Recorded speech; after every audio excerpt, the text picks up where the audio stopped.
Mapagpalang araw po sa inyo, Sir Seth. Maging sa tagapakinig na walang sawang sumusuporta. Ako po si Darwin. Bibigyang buhay ko sana ang kwento ng kaibigan kong itago na lamang natin sa pangalang Joseph. Sana ay mapaunlakan po ito at maging bahagi din ng channel mo. Bagamat hindi man masyadong nakakatakot pero kakapulutan po ng aral. Hindi ko alam kung totoo ba ang lahat ng naging salaysay sa akin ni Joseph. Pero natitiyak akong ang asawa niya ay hindi normal na tao. Taong 1983, sa syudad mismo ng Cebu.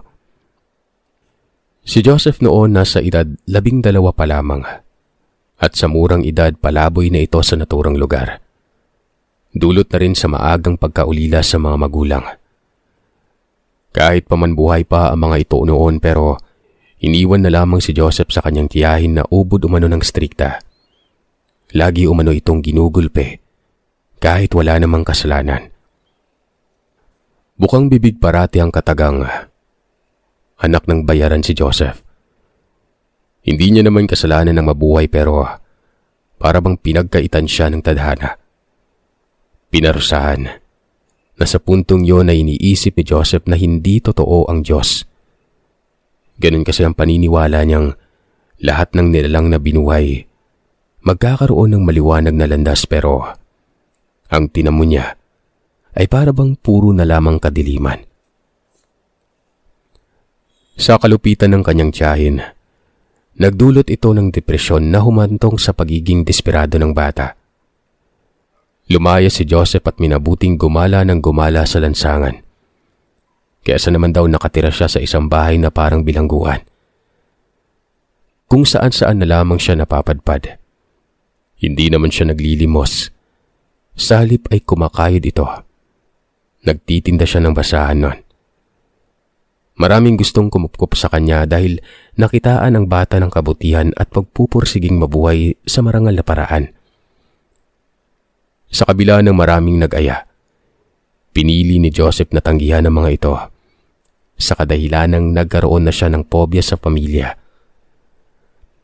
Ayon pa kay Joseph, ayos lamang sa kanya na mag-isa lang siya sa buhay.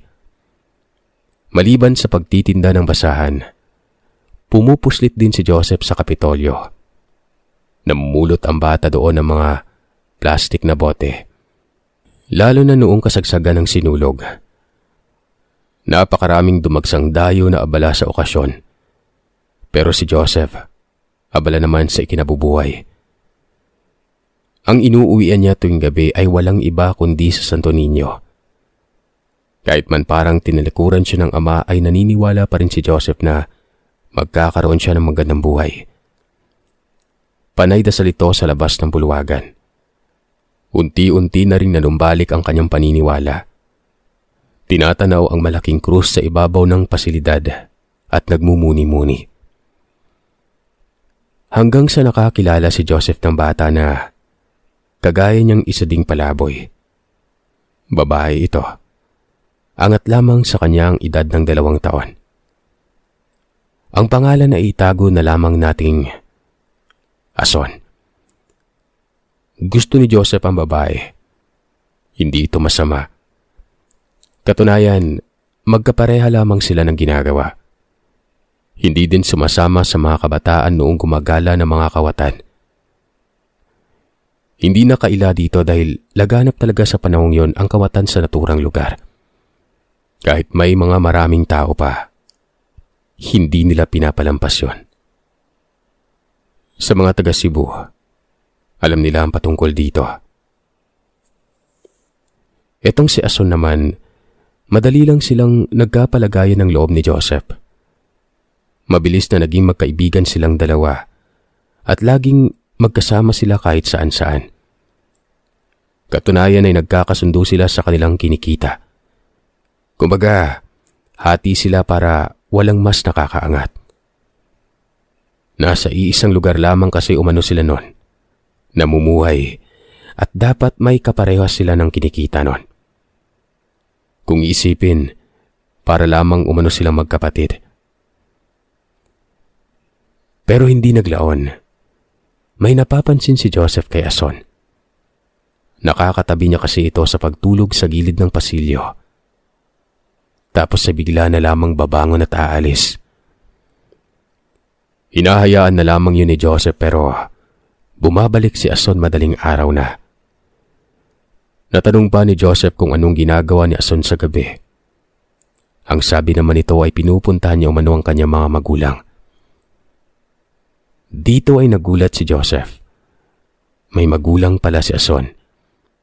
Pero ang tanong, bakit umano ito nagpapalaboy-laboy? Hanggang sa may sinabi si Ason sa kanya na siyang labis na nagpahilakbot sa buong pagkatao ni Joseph noon. Ayon kay Ason, aswang umano ang kanyang ina.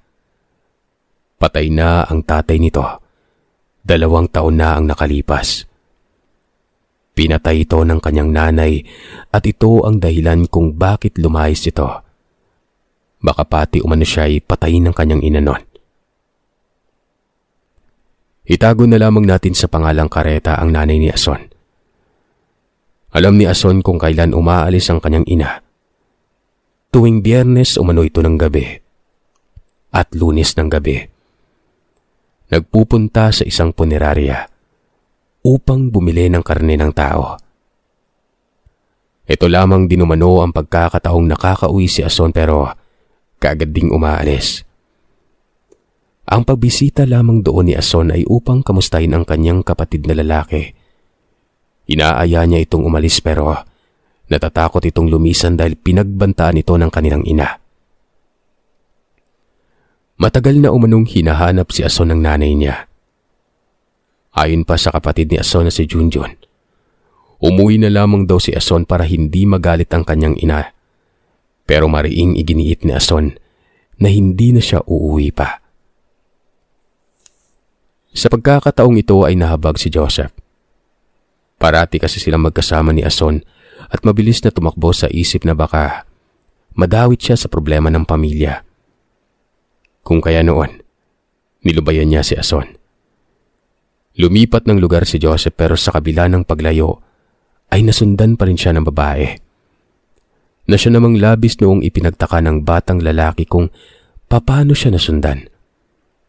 Malaki ang syudad at hindi niya pinaalam kung saan siya pupunta.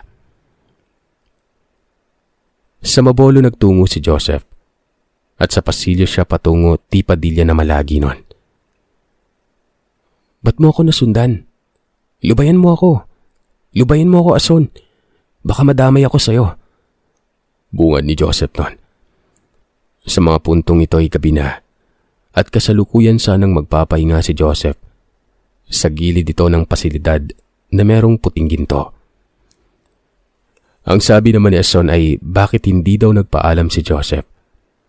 Ganon na lang ang pag-aagilap niya kung saan-saan. Hindi siya tumitigil hanggat hindi niya nahahanap ang kaibigan. Aswang yung nanay mo, diba? At hinahanap ka niya. Umuwi ka na lang sa inyo. Baka patay na ako ng nanay mo eh.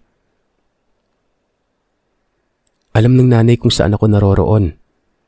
Aswang siya. Hindi malayong maamoy niya ako.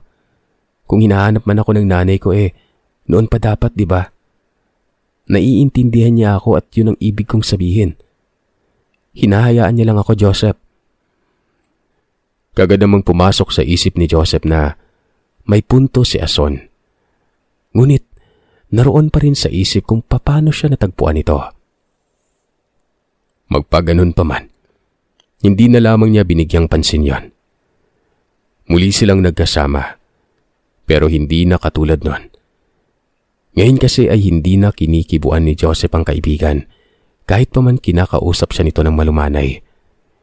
Hindi niya ito pinapansin. Sapat na yung magkasama sila pero hanggang doon lamang umano. Hanggang sa isang gabi, bigla na lamang umungol si Ason habang natutulog. Nabahala si Joseph. Sinipat niya ang kaibigan. Ilang distansya lamang ito sa kanya, kung saan naglatag din ng karton bilang tulugan. Paglapit ni Joseph noon, nanginginig ang katawan ni Ason. Mainit ito na halatang nilalagnat. Pero ang napansin ni Joseph noon, tila ba nakalabas ang dila ni Ason. Dito ay kaagad niyang pinatihaya ang babae sa pag-aakalang baka malalagutan na ng hininga. Ganoon na lang ang pagkawindang ni Joseph nang makitang iba ang kulay ng mga mata ni Ason. Totoo, at kitang-kita ni Joseph na maladugo ang kulay nito, na may tuldok ng dilaw sa gitna. Dahil sa pagkagulat ay napaatras si Joseph. Kamuntikan pang mahagip ng rumaragasang sasakyan dahil hanggang kalsada ang kanyang pag-atras. Gumilid sa tabi si Joseph. Minasdan niya si Ason. Nakahiga pa rin ito at hindi bumabangon. Hinala ni Joseph na katulad ng nanay nito. Aswang din ang kaibigan. Hanggang sa umungol uli si Ason at para na itong naghihingalo. Nag-iisip si Joseph kung may sakit ba ang kanyang kaibigan pero aswang ito eh. Pinili niyang umalis noon pero habang nagbabalot ng mga gamit, nagsalita si Ason. "Huwag mo akong iwan, Joseph. Maawa ka." Napatigil si Joseph sa kanyang ginagawa. Waribay nabati ang kanyang sipatsya at nakaramdam ng pagkaawa. Muli siyang lumapit kay Ason. Dito ay hindi na pangit ang mukha ng batang babae. Normal na ito. Namumutla. Bahagyang nawala ang pagkatakot ni Joseph. Kagad siyang kumuha ng basahan. Binasa ito ng tubig sa tubong tumatagas. Nilagay niya yon sa noo ng kaibigan at dahil sa may naisilid na gamot ang batang lalaki ay ipinainom niya ito kay Ason. Tinabihan niya ito sa pagtulog sa kabila ng kilabot na nararamdaman. Nagising na lamang si Joseph umaga na. Nakita niya si Ason na nakabungad sa kanya habang nakangiti. May bitbit itong supot na may lamang tinapay. Ang sabi, mag-agahan na umano sila dahil maaga sila mangongolekta ng basura ngayon. Diretso namang nagwika si Joseph ng, "Aswang ka, Ason. Nakita ko kagabi ang itsura mo. Kaya pala natuntun mo kung nasaan ako. Ano ba talaga ang pakay mo sa akin at gusto mong lagi tayo magkasama? Baka patayin mo ako." Hindi kagad nakapagsalita si Ason. Umupo ito sa tabi ni Joseph at kitang may malalim na iniisip. "Aswang nga ako, Joseph, pero pinipilit ko maging tao. Ang totoo, kaya ako umalis sa amin hindi dahil sa takot sa nanay ko. Ito ay dahil gusto niya akong pakainin ng sariwang karne ng tao. Ito din ang dahilan kung bakit namatay ang tatay ko. Nag-away sila ng nanay ko dahil sa pagnanais kong hindi kumain ng karne. Kapag nangyari kasi umano yon, tuluyan ng mahayok sa laman si Ason. Pinaalis siya ng kanyang ama. Gusto din kasi ng kanyang tatay na mamuhay ito ng normal. Ayon sa tindi ng alitan, ay napatay ng nanay ni Ason ang kanyang ama. Sa pagpapatuloy ng pagwiwika nito, gusto niya umanong kasama si Joseph dahil mabuti ito at gusto niya ang impluwensya ng kaibigan, na siya namang magbibigay daan sa kanya para lumaking mabuting tao. Kaysa naman umano makisama siya sa ibang mga palaboy na wala namang ibang ginawa kundi ang magdroga at magnakaw. Mabilis na napagtanto ni Joseph na totoo ang sinasabi ni Ason. Sa mata pa lang at kung paano magsalita ay talagang makabagbag damdamin na. Dito ay mas nakilala ng lubos ni Joseph ang babae at nagbukas sa kanila sa mas malalim pang pagkakaibigan. Kumbaga, matalik na kaibigan na. Hindi yung iniisip niya dyan. Mga bata pa kasi ang mga ito kaya wala pa sa isipan nila ang kung anong iniisip natin mga matatanda. Hanggang sa tumungtong na sa edad 17 taong gulang si Joseph. Si Ason naman noon, 19. Hindi na sila palaboy.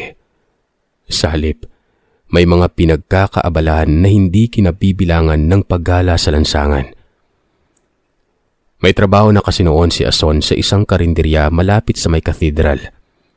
Si Joseph naman noon, pahinante sa pier.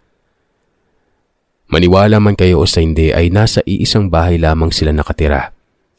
Nangungupahan. Pero ganun pa din, hanggang mag-aibigan lang. Talagang magkakasundo silang dalawa. Napagkamalan pa nga magkalaguyo at maraming nangutya kasi nga ang bata pa nila noon. Pero mariin na pinabulaanin ni Joseph na wala silang relasyon. Ni halik at yakap kay Ason, wala. Hindi yun ginawa ni Joseph. Si Joseph ang laging nagtatanggol kay Ason. Ito din ang laging nagdudumili na wala silang relasyong dalawa. Hanggang sa nagulat na lamang si Joseph nang may sinabi sa kanya si Ason noon. Kung iniisip umano na mga kapitbahay nila na may relasyon sila kahit wala naman, bakit hindi na lamang umano nila tutuhanin? Para na rin maging magaan ang pakiramdam nila. At least, totoo nang may relasyon sila noon. Bukod kasi sa pangungutya ay lagi niya ding naririnig na ano ba daw ang ginagawa nila sa loob ng iisang silid. Nagdadasal. Hindi naman daw sila magkapatid noon. Sinabi naman ni Joseph na naluloko na ba itong si Ason? Bakit ba niya kasi pinapakinggan yung mga kapitbahay nila? Hayaan na lamang ang mga ito. Hindi naman ang mga ito'y nagpapakain sa kanilang dalawa. Sinabihan niya si Ason na manahimik na lamang kesa sa kung ano-ano ang sinasabi niya. Nakakagulat umano at nakakakilabot sa pakiramdam. Sinabi naman ni Ason na nagbibiro lamang siya. Pero malay niya umano at kumagat ito. Sa tagal ba umano nilang nagsama ay hindi man lamang ba umano naisip ni Joseph na magkaroon ng pamilya? Hindi ba daw siya mahal ni Joseph at talagang hanggang kaibigan lang? O baka naman lalaki ang gusto ni Joseph noon. Itinatago niya lang. Napabulyaw naman si Joseph noon. Bakit napunta sa pagiging ganon? Nakakadiri umano. May masmasan ka sana sa panaginip mong yang, Ason. Napakalakas pa ng pagkabigas ko't baka marinig ng kapitbahay. Tsaka Ason, alam mo na kung ano ang dahilan. Kung bakit noon pa man ay hindi na ako pumapatol sa'yo. May trauma ako sa isang pamilya. Tsaka aswang ka kaya. Ilantad mo man yung katawan mo sa akin, hindi ako nagkaroon minsan ng tukso. Baka mamaya mahati pa yan eh. Dalian mo at baka malit na ako. Ang tagal mong magbihis. Sabi ni Joseph noon. Sinabihan naman ito ni Ason na maarte na akala mo'y gwapo. Gukal umano ito. Kahit na aswang ang tingin umano ni Joseph kay Ason ay kung makatitig umano ito sa kanya.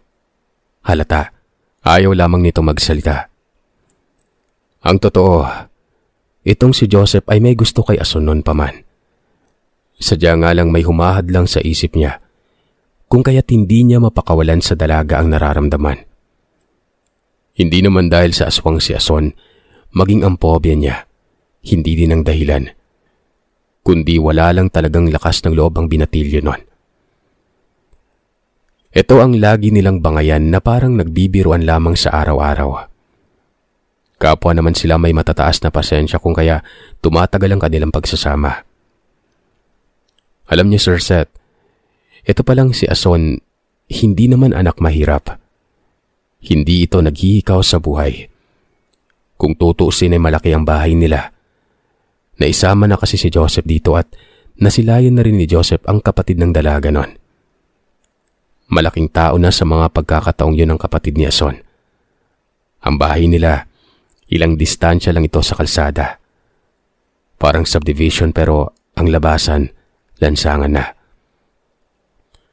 Nakita na rin ni Joseph ang nanay ni Ason. E pagkasuplada ang mukha nito at parang kakain talaga umano ng tao kung makatitig. Pero ni minsan ay hindi pa niya nakakausap ang nanay nito, maging ang kapatid. Dahil ang pagpunta nila ay pagdaan lamang sa bahay. Ito ay noong minsang kinulit ni Joseph si Ason kung saan banda nakatira noon. Namangha si Joseph. Naisip niyang marangya pala ang buhay ng dalagita pero dahil na rin sa pagnanais na mabuhay ng normal, ay pinipili ng dalaga na tumaliwas. Madalas na rin nakikita ni Joseph si Ason na nagiging aswang.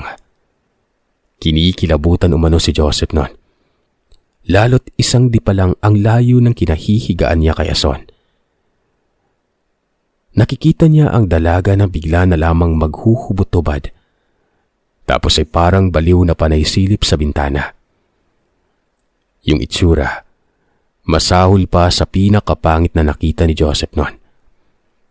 Itim ang labi, makapalang kilay, at yung mga mata, nakatatak na sa isipan ni Joseph. Kulay dugo na may tuldok na dilaw. Kapag nagiging aswang si Ason ay nagtatalukbong na lamang ng kumot ang binatilyo. Habang nangyayari pa ang mga sandaling yon. Para daw magsisiga sa kiliran si Joseph noon. Maalinsangan at kahit pawis na pawis ay pinipili ni Joseph ang magtalukbong. Minsan ay pinagkakatuwaan pa siya ni Ason. Kinakalakalabit at inaakit sa anyong aswang. Panay naman bigkas na mabigat na salita ang binatilyo at ang sabi nito ay lalabas siya at sisigaw kapag hindi titigil si Ason noon. Parang iniiwanan ng saktong pag-iisip si Ason kapag sinusumpong ito noon. Hindi na daw alintana nito na kitang-kita ni Joseph ang buong katawan ng dalaga. Mahalay pa umano ito. Hinahalik-halikan si Joseph. Hanggang sa isang pagkakataon, napamura umano si Joseph at sinabihan na mabaho ang bibig nitong ni Ason. Pinaalis niya ito. Sinabihan niya pa si Ason na kibabaing tao ay manyakis umano. Kapag lumapit ito ay susuntukin niya sa mukha ito. Nakita niya pa na matutulis ang mga ngipin nito. Wag na wag umanong lalapit si Ason. Masasapak niya talaga yon. Ngunit sa kabila ng pagpupumalag ni Joseph, patuloy pa rin si Ason. Kinakalabit siya nito na wari ba babaeng nagtitinda umano ng katawan. Pagkatapos ng kalabit, ay tumatango-tango at kinikindatan si Joseph noon. Isang beses sa isang buwan sinusumpong si Ason. Kung kaya naman itong si Joseph, alam kung kailan yung kalendaryo minamarkahan. Tapos ay lumalayo na siya ng higaan pagdating ng araw na yon. Isang beses pa, tumabi sa pagtulog sa kanya si Ason at nasa loob sila ng kumot. Nakakamulatan na lamang ni Joseph na katabi niya na ito. Nakahubot-hubad at aswang ang mukha niya. Parang aliw na aliw pa habang minamasdan si Joseph noon. Kinabukasan naman animoy hindi makabasag pinggan itong si Ason. Napakatahimik, mainhin pa sa pusa, at kung magsalita, malumanay. Yung bang parang walang nangyari. Ilang beses ko na bang sinabi sa iyo na wag mo na akong papakialaman kapag sinusumpong ka. Ang tigas ng ulo mo. Kapag nilalayasan naman kita, sinusundan mo ako at pinapauwi. Kung makadahilan ka pa, abot langit ang paghingi ng pasensya. Pero paulit-ulit ka pa rin eh. Sinabi naman ni Ason dito na hindi niya nga kontrolado ang sarili. Bingi daw ba si Joseph? Hayaan na lamang umano siya. Kesa naman kainin nito yung binata. Mabuti na lamang umano at yun ang kinakalabasan. Nilalambing. Tapos maarte pa. Sumagot naman si Joseph ng, "Baliw, anong lambing ang sinasabi mo dyan? Sinong matino ang makikipaglambingan sa anyo mong yon? Hindi ka na nahihiya. Nakakadiri kaya. Nakadampi pa yung maselan mo sa katawan ko. Kapag ako nabanas, luluwas ako ng ibang bayan at doon ako titira." Bulalas ni Joseph noon. Pero ang sabi naman ni Ason, kahit saan umano pupunta si Joseph ay malalaman ni Ason. Hindi daw siya natatakot na lumayo si Joseph dahil alam niya namang babalik ito sa kanya. Sa tagal nilang laging ganon, hindi sinasadyang nakabitaw ng masakit na salita si Joseph. Kung sumunod na lamang daw si Ason sa kanyang nanay, hindi na sana namatay ang tatay nito. Sinisisi ni Joseph na si Ason ang dahilan kung bakit namatay ang tatay niya. Hindi nakapagsalita si Ason. Agad-agad ay umalis ito. Mabilis na hinabol ni Joseph. Gabi yon nang nangyari. Hindi na naabutan pa ni Joseph si Ason. Mabilis na pag-isip-isip ni Joseph na nasaktan niya ng lubos si Ason. Nagsisi si Joseph na mga sandaling ito dahil yun pa lang ang unang beses na makita niya si Ason na nagalit at seryoso. Sa kabila ng pangungutya niya dito at pangtataboy, hindi pinapansin ni Ason. Pero sa puntong yun ay talagang sobrang diin ang nabitawang kataga ni Joseph, kaya siguro umalis ang babae. Inaasahan niyang babalik si Ason pero Sir Seth, hindi na ito bumalik pa. Hindi na panatag si Joseph ng ilang araw. Hinanap niya si Ason. Sinubukan niyang punta ng bahay nito pero hindi niya nasilayan ng dalaga. Pansamantala pang iniwan ni Joseph ang pagiging pahinante. Pinaglaanan niya ng mahabang oras ang paghagilap sa kaibigan. Nakarating at nakisuyo na rin siya sa tinatrabahuang karinderya ni Ason. Pero ayon sa namamahala, hindi na daw bumabalik sa tindahan ng dalagita. Hindi din nila alam kung anong dahilan. Isang buwang hinanap ni Joseph si Ason hanggang sa natagpuan niya ito pero nagtatrabaho sa isang club malapit sa may mango. Para itong babaeng mababa ang lipad na nakikipag-usap sa isang customer doon. Nakatanaw lamang si Joseph sa malayo. Hindi niya alam kung bakit galit siya imbis masaya sana dahil nakita niya na si Ason. Hanggang sa napansin niyang nanghihipo ang katabi nitong lalaki. Dito ay nagpantig ang tenga ni Joseph. Kagad nilapitan si Ason at binunot ang kamay nito. Gulat na gulat naman si Ason nang makita kung sino yon. Kagad niya itong nakilala. Nagsusumigaw ang dalaga na bitawan umano siya. Kinaligkad ito palabas ng pasilidad at nagkagulo pa doon. May mga bouncer na sumunod at pinigilan si Joseph. Ginulpi ang binatilyo at ganoon na lamang ang pag-aalala ni Ason sa kanya. Kung kaya naman inawat niya ang mga ito at sinabing kapatid niya ang taong ginugulpe. Natigil naman ang kaguluhan pero wala na. Lupaypay na ang katawan ni Joseph at halos lumuwa pa ang mata dahil sa maga sa mukha nun. Bakit? Aray ko, bakit hindi ka bumalik? Bakit mo ako pinapahirapan? Alam mo bang araw-araw kitang hinahanap? Para akong baliw sa lansangan sa kakatanong kung nasaan ka na. Umabot pa sa puntong tinungo ko yung bahay niyo. Kung nagkasala man ako, pwede naman nating pag-usapan, di ba? Yun lang. Alam mo namang ganun tayo lagi tapos ito. Ano to? Ano tong suot mo? Matino ka pa ba, Ason? Nasaan ang prinsipyo mo? Kapag hindi ka umuwi, magpapatiwakal ako. Bulalas ng binata na kahit hirap sa pagsasalita, pinilit pa rin ilabas ang saloobin nun. Tinanong naman siya ni Ason kung bakit siya hinahanap. Kung anong dahilan. Para saan? Kung para ba sa pagkakaibigan. Kung magsalita o man noon si Joseph ay parang pinagtatabuyan siya. Nadawit pang kanyang ama sa ugali niyang basura. Bakit umano siya hinahanap ni Joseph? Bigyan siya umano ng magandang dahilan. Hindi naman niya ito asawa. Pero nagulat na lamang si Ason nang napaoo si Joseph at sinabing asawa niya ito. Hindi na ba halata? Asawa niya ito at mahal na mahal niya. Aswang man umano ito o kahit anong animal. Basta mahal niya umano ang babae nun. Biglang natahimik itong si Ason at hindi nakapagsalita. At dahil sa narinig ay napaluha na lamang ito at tuluyang napahagulgol ng iyak. Nagbuntong hininga at tumingala sa kalangitan. Sa mga puntong yon ay malalim na ang gabi. Nasa gilid sila ng kalsada habang nakaupo sa baitang ng gutter. Sabi ni Ason, yun lamang naman umano ang hinihintay niya dati pa. Umiiyak ito habang sinasabi kay Joseph na mahal niya rin ang binata. Ilang beses na niyang gustong iparamdam pero manhid umano ito at doon siya nasaktan.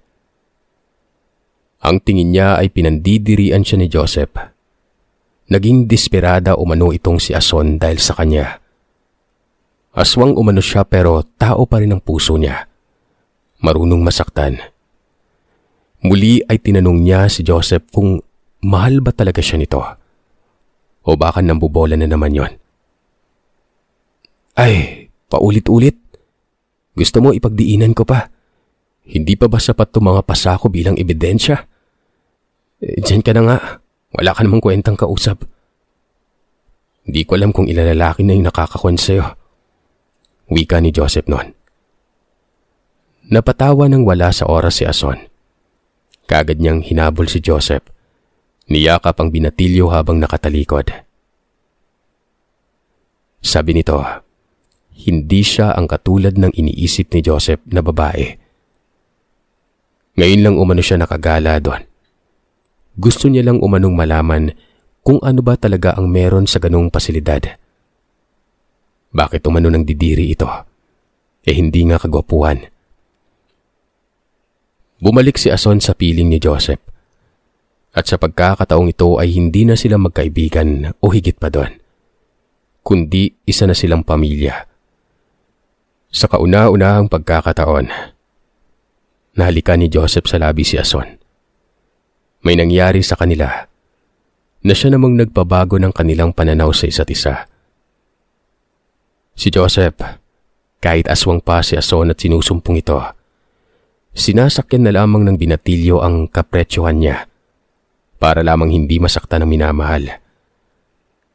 Hindi naglaon dahil sa kapwa magpursige ang dalawa ay umangat ang kanilang pamumuhay. Hindi pa man nabibiyayaan ng anak pero may sarili ng negosyo silang dalawa.